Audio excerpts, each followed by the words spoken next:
Buzzing stock यानी वो share जहां पर है खबरें खबरें के चलते देखने को मिल रहा है। एक्शन क्या होना चाहिए, आपका रिएक्शन ये बताएंगे नितलेश जी, खबर बताएंगे हम, और निर्णय क्या लेना है उस शेयर में, पोजीशन बनानी है नहीं बनानी है, मुनाफा बुक करना है या फिर लॉस बुक करना है, ये तय करेंगे आप विश्लेषण सुनने के बाद। चलिए पहली कंपनी लेकर के आते हैं और पहली कंपनी है इमामी। इस गिरते बाजार में भी शानदार रैली देखने को मिल रही है क्योंकि कंपनी के मुनाफे में करीब करीब 4.25% की बढ़त देखने को मिली है और ये 146.75 करोड़ रुपए रही है। कंपनी की अगर हम आय की बात करें तो इसमें भी 6.5% से ज़्यादा की बढ़त देखने को मिली है और ये 891.24 करोड़ रुपए रही है। कंपनी का एबिटा 6% बढ़कर के 211 करोड़ रुपए रहा है। लेकिन शेयर में तेजी इस वजह से नहीं है, शेयर में तेजी इस वजह से है क्योंकि कंपनी के आउटलुक को लेकर के कमेंट्री जो आई वो काफ़ी पॉजिटिव आई है। एक तो कंपनी अपने सभी प्रोडक्ट्स के दामों में करीब 2% के आसपास की कीमतें बढ़ाने जा रही है। दूसरा, अच्छे मानसून से FY25 में कंपनी ने कहा है कि उनको डबल डिजिट ग्रोथ की उम्मीदें हैं, इस तरह की गाइडेंस दी गई है। और उसी गाइडेंस के चलते आज हम देख रहे थे कि सुबह से ही शेयर में काफ़ी अच्छा मोमेंटम बनता हुआ दिखाई दे रहा है इमामी के अंदर। और अभी जो है गोल्डमैन सैक्स ने नतीजों को देखने के बाद शेयर पर लक्ष्य बढ़ा करके 645 रुपये कर दिया है और आज इस शेयर में काफ़ी शानदार तेज़ी 15% से ज़्यादा, करीब करीब 16% की तेज़ी अभी भी देखने को मिल रही है। 605 का लेवल देखने को मिल रहा है। सर, इमामी कैसा लग रहा है आपको चार्ट्स पे? काफ़ी शानदार तेज़ी। देखिए, स्ट्रक्चर काफी अच्छा है। इस स्टॉक में मैं लेना पसंद करूंगा, लेकिन कंडीशन होगा जो मैं क्लाइंट्स को जब एडवाइस करता हूँ उस हिसाब से ये स्टॉक एक बार के लिए 580 ये लेवल के आसपास आना चाहिए और वहां से 600 को अगर ये फिर से ब्रेकआउट कर देता है तो ये हम लोग सेकेंड अटेम्प्ट में 600 के ऊपर सस्टेन हो रहा है और वहां पे हम लोग 575 के स्टॉप लॉस के साथ लॉन्ग करके चल सकते हैं और ऊपर में बड़े टारगेट हम लोग 720 से लेके 740 ये लेवल के लिए प्लान कर सकते हैं।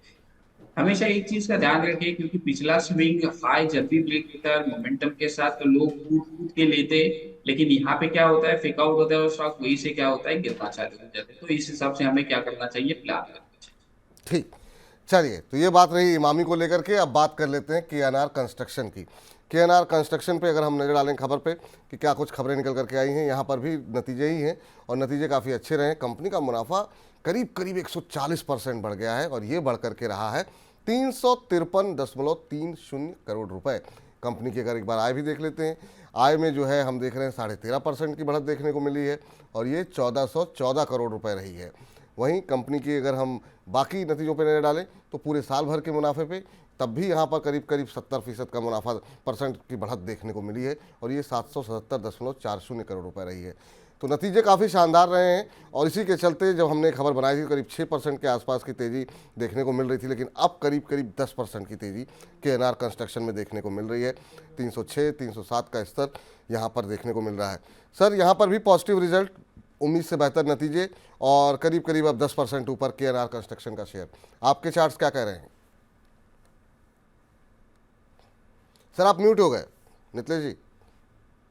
देखो, चार्ट में अगर हम लोग देखेंगे तो 290 के आसपास इसका ब्रेकआउट कंफर्मेशन हुआ है। 310 एक हर्डल है, तो मैं इसको देखना पसंद करूंगा। 310 से लेके 300 इस रेंज में एक आध दिन और अगर ये बिताता है और वहां से फिर से मोमेंटम दिखाता है तो 300 के स्टॉप लॉस के साथ हम लोग इसमें लॉन्ग करेंगे।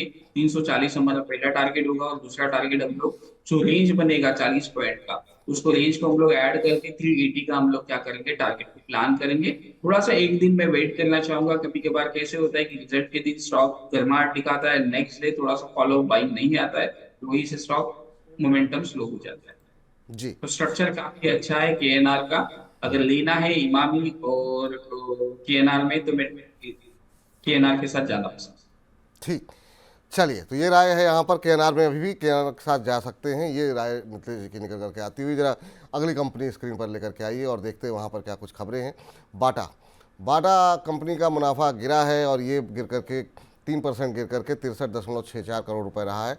वहीं कंपनी की अगर हम आय की बात करें तो आय में जरा 2.5% के आसपास की बढ़ोतरी देखने को मिली है। ये 798 करोड़ रुपए के आसपास रहा है। आप कंपनी का EBITDA में 0.1% की बढ़ोतरी देखने को मिली है, लेकिन जो फ्यूचर प्रॉस्पेक्ट है वो इसलिए अच्छा दिखाई दे रहा है क्योंकि कंपनी का जो ई-कॉमर्स कारोबार है उसमें काफ़ी अच्छी ग्रोथ दिखाई दी है और मैनेजमेंट की तरफ से फ्यूचर को लेकर के काफ़ी पॉजिटिव टिप्पणी की गई है। और ये जो नतीजे आए हैं ये भी उम्मीद से बेहतर हैं। हालांकि मुनाफा आपको लग रहा होगा गिरा है, लेकिन इससे ज़्यादा गिरावट की उम्मीद थी। कंपनी ने 12 रुपये पर शेयर का डिविडेंड भी घोषित किया है और आज इस शेयर में हम देख रहे हैं कि एक अच्छा मोमेंटम बाटा के अंदर बनता हुआ दिखाई दे रहा है। अच्छी मजबूती बाटा के शेयर में देखने को मिली है। अभी अगर हम देखें बाटा के शेयर पे तो करीब 2% से ज़्यादा की मजबूती, 1406 का भाव देखने को मिल रहा है। सर, बाटा इंडिया कैसा लग रहा है आपको? 2% ऊपर है आज। देखो, बाटा में एक 1420 का एक हर्डल है, इन्वर्टेड हेडिंग शोल्डर का ब्रेकआउट हमें देखने को मिल रहा है। तो 1420 1400 ये लेवल के ऊपर सस्टेन होगा तो 1380 आपका स्टॉप लॉस होगा। यहाँ से आप क्या कर सकते हो, लॉन्ग साइड का ट्रेड प्लान कर सकते हो। थोड़ा सा कंसोलिडेशन होने दीजिए और वहां से मोमेंटम आता है तो 1380 आपका स्टॉप लॉस होगा। इनिशियल टारगेट आपका 1500 के आसपास हम लोग प्लान करें। जी, चलिए, तो ये राय निकल करके आती हुई और अब जरा पेटीएम लेकर के आ जाइए। पेटीएम पे कल भी हमने खबर आपको बताई थी। खबर जो थी उसमें अब डिनायल आ गया है। ये डिनायल जो है वो पेटीएम की तरफ से आया है। अदानी की तरफ से कोई कमेंट्री अभी तक नहीं आई है इस पूरे मामले को लेकर के। खबर यहाँ पर कल ये थी कि अदानी समूह जो है वो हिस्सा खरीद सकता है पेटीएम के अंदर। और जिस तरीके से जो मुलाकात हुई थी अहमदाबाद के अंदर, 28 तारीख को विजय शेखर की गौतम अदानी से मुलाकात हुई, उसके बाद से कयास लगाए जाने लगे और उसी के बाद से जो है, हालांकि पेटीएम की तरफ से डिनायल आ गया था इस बात का, और उसके बाद से कल भी अपर सर्किट लगा है, आज भी अपर सर्किट लगा है। तो हमने कहा कि लगातार दूसरा दिन है पेटीएम में अपर सर्किट लगने का। आपको बता दें कि 6 महीने में करीब 56% की गिरावट देखने को मिली है, क्योंकि आरबीआई की तरफ से वॉलेट पर रोक लगा दी गई थी। और लगातार दूसरे दिन जो है यहाँ पर हम अपर सर्किट देख रहे हैं शेयर के अंदर। 377 का लेवल जो है वो बनता हुआ दिखाई दे रहा है। पिछले अगर हम बात करें 5 कारोबारी सत्र में 10% से ज़्यादा का रिटर्न यहाँ पर आ चुका है। सर, लगातार दूसरे दिन अपर सर्किट डिनायल के बावजूद कैसे देख रहे हैं चार्ट्स को पेटीएम के? देखिए, स्टॉक को मैंने 280 320 के बीच में लेने को कहा था 250 के स्टॉप लॉस के साथ। तो अभी भी ठीक है, अभी इसमें खोने के लिए कुछ नहीं है। 350 आपका, सॉरी 340 आपका स्टॉप लॉस होना चाहिए। जब तक स्टॉक चल रहा है उसको चलने दीजिए। स्टॉक में ये स्टॉक अगर ये 420 430 इस रेंज के ऊपर सस्टेन होता है तो फिर से एक बार के लिए आपको 550 के लेवल्स पे क्या कर सकता है, दिखा सकता है। जी, चलिए, तो ये बात रही पेटीएम को लेकर के निकल करके आती हुई। अब जरा अगली कंपनी जो है लेकर के आते हैं और वो है आरवीएनएल। काफ़ी अच्छी रफ्तार जो है वहाँ पर देखने को मिल रही है। दक्षिण रेलवे से कंपनी को जो है आज 38.10 करोड़ रुपए का ऑर्डर मिला है। कल नॉर्थ सेंट्रल रेलवे से 72 करोड़ का ऑर्डर मिला था।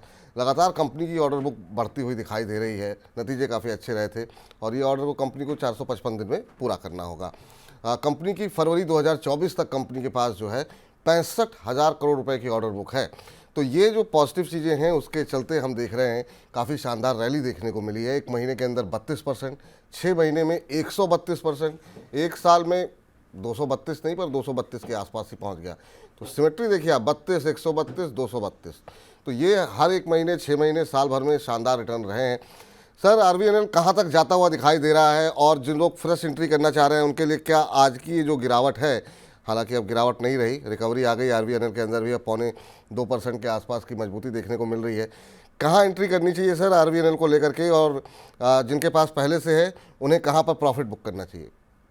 देखो, फ्रेश एंट्री का सलाह तो मैं नहीं दूंगा। यहाँ पे आपको 372 से 370 आपको स्टॉप लॉस लगाना चाहिए, क्योंकि लास्ट 4-5 दिन का एक प्राइस एक्शन देख के मुझे लगा है कि यहाँ पे थोड़ा सा डिस्ट्रीब्यूशन हुआ है और एक आध एक कैंडल लग सकता है और पिछले स्विंग को मोमेंटम दिखा सकता है और वहां से स्टॉक में करेक्शन देखने को मिल सकता है। तो जिनका लॉन्ग है वो लॉन्ग 372 के स्टॉप लॉस के साथ होल्ड कर सकते हैं हायर लेवल के ऊपर।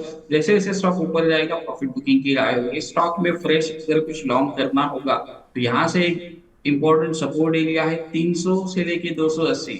इस रेंज में अगर आता है तो थोड़ा सा क्वांटिटी ऐड करे, एकदम से क्वांटिटी ना ऐड करे, क्योंकि स्टॉक बहुत लोअर लेवल से चला है। तो शायद से वहां से एक बड़ा फॉल भी हमें देखने को मिल सकता है। मैं कुछ निगेटिव चीजें नहीं कह रहा हूँ, ना ही मेरा कुछ इसमें कुछ पर्सनल होल्डिंग है, लेकिन लोअर लेवल के ऊपर जब भी आप स्टॉक्स को लेते हैं तो एक अच्छा कंफर्ट होता है कि आप अच्छी तरीके से बैठ सकते हो किसी भी स्टॉक में। जी, बिल्कुल सही बात कही सर आपने। और इसी के साथ अब हम बजिंग स्टॉक्स को यहीं पर समाप्त करते हैं।